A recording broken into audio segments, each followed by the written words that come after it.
Impressed people that had to dig foxholes for the Germans. And they had talked this German medic into taking them down to where her husband was to bring him out for treatment. On the way in, one of our fighters saw this ambulance moving on the field, and they took it out. So, and the Dutch people, even though they had some terrible losses, they were wonderful people. They used their horses and wagons to go gather the equipment that our planes had dropped. They went out and helped pick up people who had been injured. And in my estimation, they were the best foreign people that we ran into during the whole war.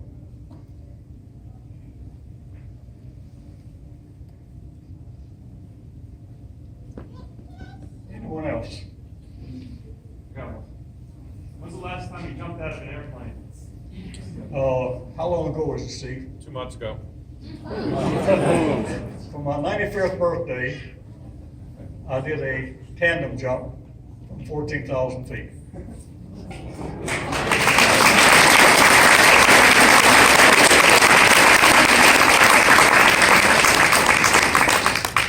And then what's the difference between that one and the one you used 2 months ago?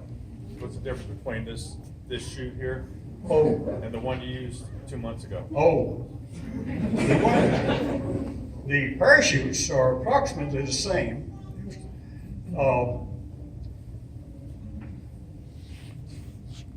Okay. No, that's an individual chute there. But my chute, it was a large wing type of thing. And my instructor on my back, he did the gliding around. But I can't tell you much difference except, as a matter of fact, I don't recognize that.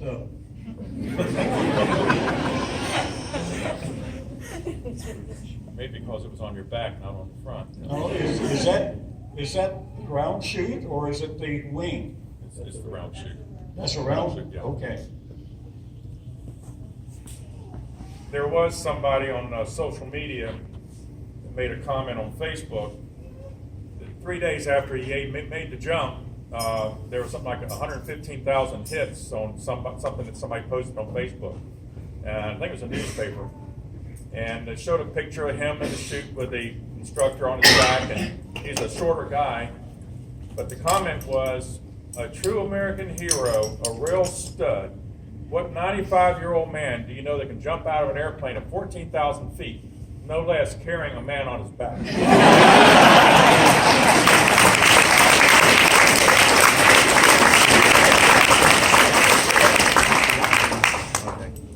The guy was probably about this tall compared to Dad, so it looked like he was holding him on his back.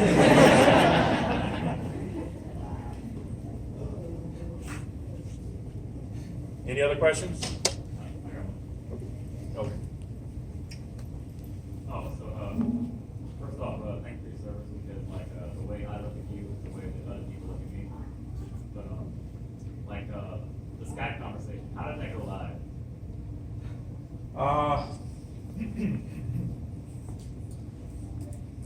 Joyce's son in Australia, after we made contact, initially when we went looking for his name, it was kind of like all over the internet, because in 2014 we went back to Normandy for the 70th anniversary, and the Virginian pilot, they sent a crew with a reporter and a photographer to follow us for about I think we're there about 16 days, but 6 of the 16 days of following his footsteps. So a lot of that stuff was back in the paper, so there was some stuff on the internet about that. Also the fact that he started skydiving on his birthday. He was actually born on Friday the 13th, 1922.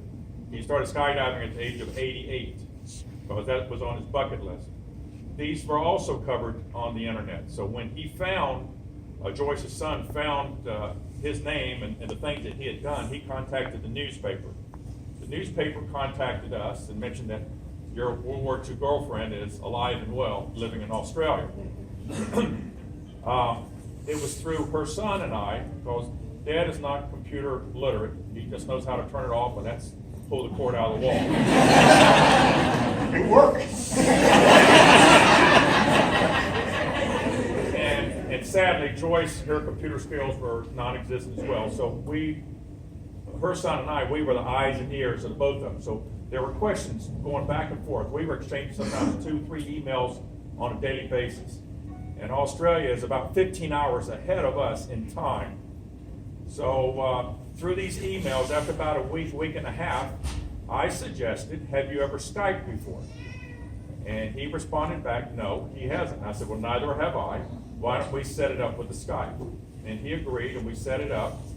And Joyce's son, Rob, he's a high school teacher. And he was at a faculty meeting, and at the end of the faculty meeting, he was talking to some of the other teachers. He says, hey, you won't believe this, but my mom is talking with her World War II boyfriend. And they thought that was pretty neat, and they suggested that Rob, her son, contact the local TV people and maybe televise it. So he asked me if that was okay, and I said, sure. And we contacted Channel 3, WTKR, Channel 3 News, because they were the only ones that would come out and cover his skydiving events.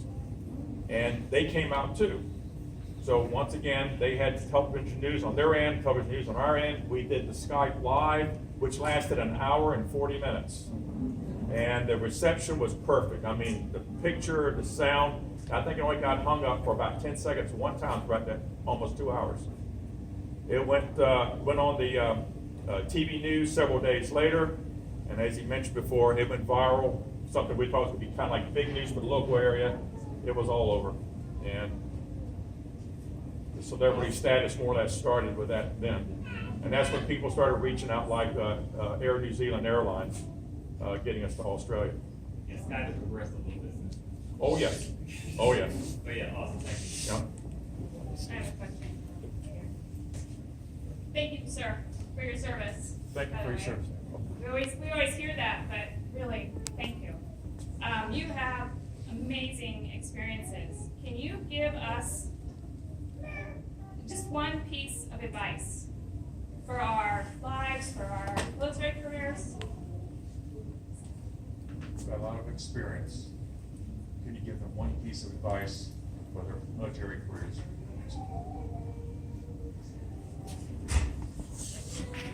He refuses to wear hearing aids, so that's why he's got me. The battery's not included.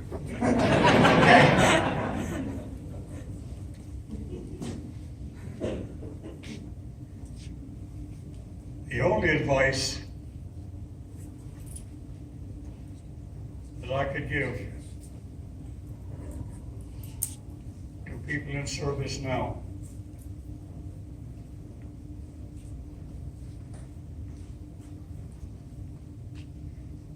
is to go forward, stick to the regulations. Sometimes they seem restrictive. Follow the regulations, and whatever you plan to do,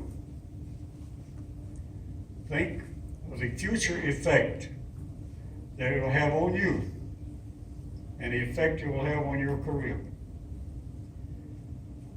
Because the military does not forget. It stays in your 201 file.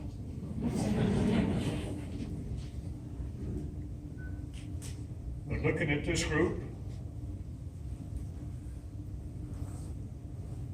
I think that the country is in good hands.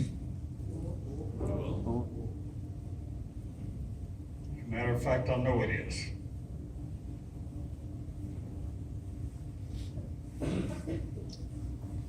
Norwood, I know a lot of times people always say, why do we fight? And there's always the fight for the person on your right, your left, for your fellow Army members. But there's other reasons we fight too. If you could just touch on your experiences seeing the concentration camps. Well, I did not take part in the liberation of the concentration camps. My division did, and I had the privilege of walking through a couple of these concentration camps.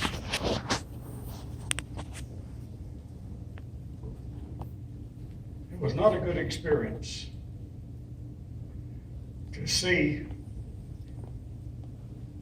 what human beings, supposedly civilized human beings,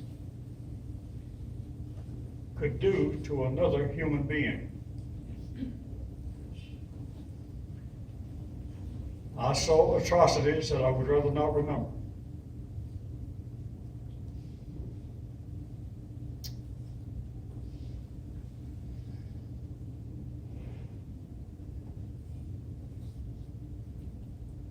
Okay. Any more questions? I believe the captain said that you served until 1975. What were you doing during the Vietnam? You retired in 75. What Yeah. were you doing during Vietnam? During Vietnam, we have a division association with a chapter in Hampton. And most of the members are Vietnam veterans. Well, I sort of kid these guys sometimes. I tell them that while they were in Vietnam, I had 2 hardship tours. And they'll ask me, what kind